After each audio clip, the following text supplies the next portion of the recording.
Dhaka medical college হাসপাতালের মর্গে ময়না তদন্ত শেষে মরদেহ পরিবারের কাছে হস্তান্তর করা হয়। মগবাজারে পারিবারিক কবরস্থানে দাফনের ব্যাপারে সিদ্ধান্ত হলেও জানাজার বিষয়ে এখনো কোনো সিদ্ধান্ত হয়নি। হাকিম মোড়ল ও আসিফ সুমিতের সহায়তায় হাসান মিসবার রিপোর্ট। রাজধানীর মগবাজারে বাড়িতে মরদেহ আনলে সেখানে জড়ো হন শত শত নেতাকর্মী। এরপর লাশবাহী গাড়িতেই গোলাম আজমের মরদেহ উন্মুক্ত করে দেয়া হয় স্বজন ও সহকর্মীদের দেখার জন্য। পরিবারের সদস্যরা এখনো এসে পৌঁছাননি, সবাই ওনারা অনেকে হয়তো আজকে এসে যাবেন।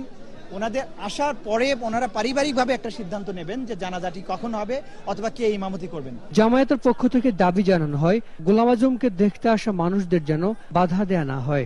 আমি অনুরোধ করব এই সরকারকে যেন যারা বিদেশি সম্মানিত মেহমান এবং বিশ্ব ইসলামের নেতৃবৃন্দ যারা আসতে চান তাদেরকে যেন ভিসা দেওয়া হয় এবং বাংলাদেশে আসতে যেন বাধা সৃষ্টি করা না হয়। এর আগে মৃত্যুর পর ময়না তদন্তের জন্য গোলাম আজমের মরদেহ নেওয়া হয় ঢাকা মেডিকেল কলেজ হাসপাতালের মর্গে।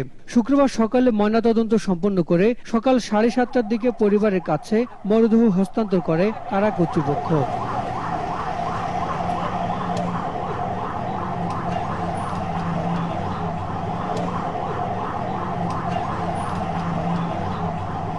মরদেহের গোছল ও পরিবারের সদস্যদের দেখানো শেষে হিমায়িত করে রাখা হবে।